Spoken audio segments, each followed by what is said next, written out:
In this video, we're going to learn about Coulomb's law and effective nuclear charge. Now, Coulomb's law is the law that describes the force of attraction between two charged particles.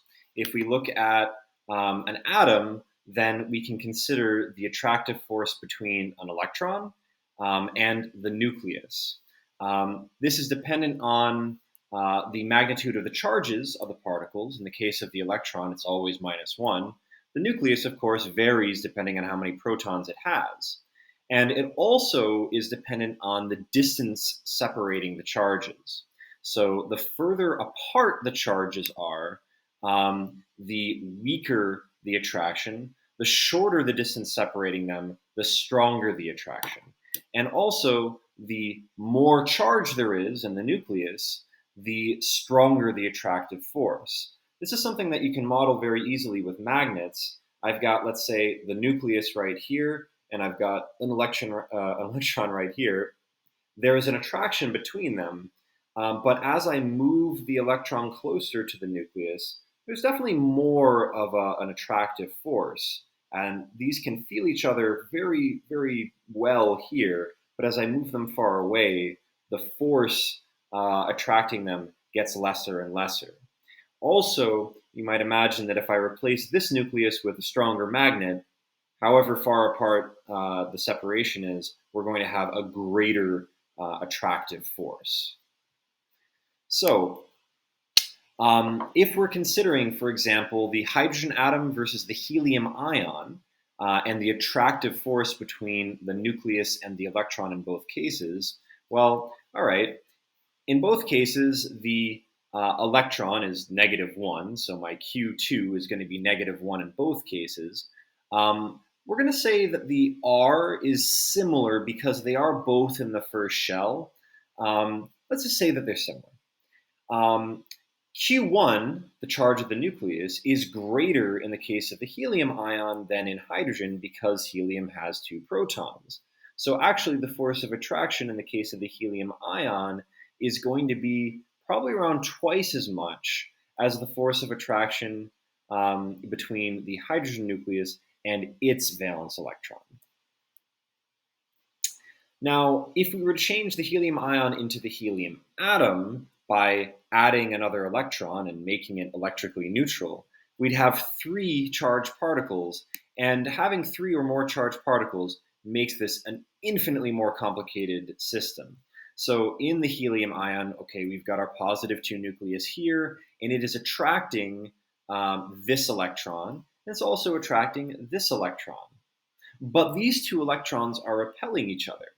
And so as a result, this nucleus, it is actually going to have a lesser attractive force on this electron due to the fact that this electron might be getting in the way sometimes. So if we were to just allow the system to start moving around, maybe this electron starts drifting over here, and this electron starts drifting over here, and suddenly that nucleus can't really attract that electron with as much force because it's getting interfered with. That attraction is getting interfered with by the repulsion of this electron and that electron.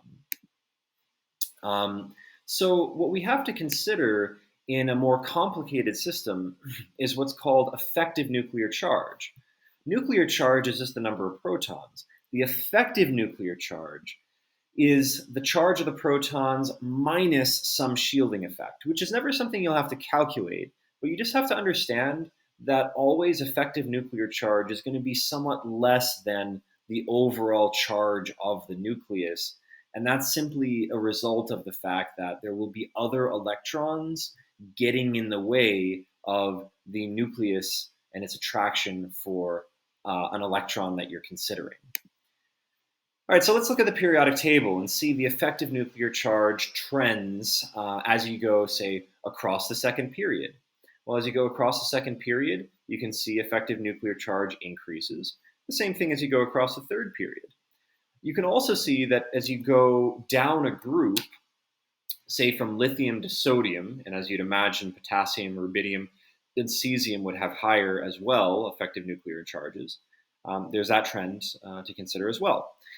Let's explain why it is that we get each of these trends. So as we're going across a period, what's happening in these atoms? Well, from lithium to beryllium and all the way to neon, what's happening is that we are increasing the number of protons in the nucleus from 3 in lithium to 4 in beryllium, all the way up to 10 in neon, which is a big, big difference.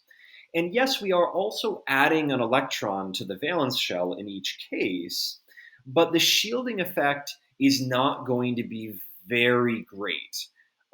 There's a slight shielding effect increase, but a much more noticeable increase is the number of protons increasing. From 3 to 10, as you go across the period, we're talking about multiplying by a factor of 3 1/3. That's a really significant difference. And that's why we get a higher effective nuclear charge as we go to the right. Now, going down a group, yes, we're also getting more protons in the nucleus, and we are getting more electrons, but these electrons are going to be core electrons. And those core electrons are just more likely to be found between the nucleus and the valence electron. So notice in the case of hydrogen, there's only one valence electron and no core. In lithium, there's still one valence electron, but you now have 2 core electrons that are shielding the valence electron, and they're pretty much constantly going to be in the way.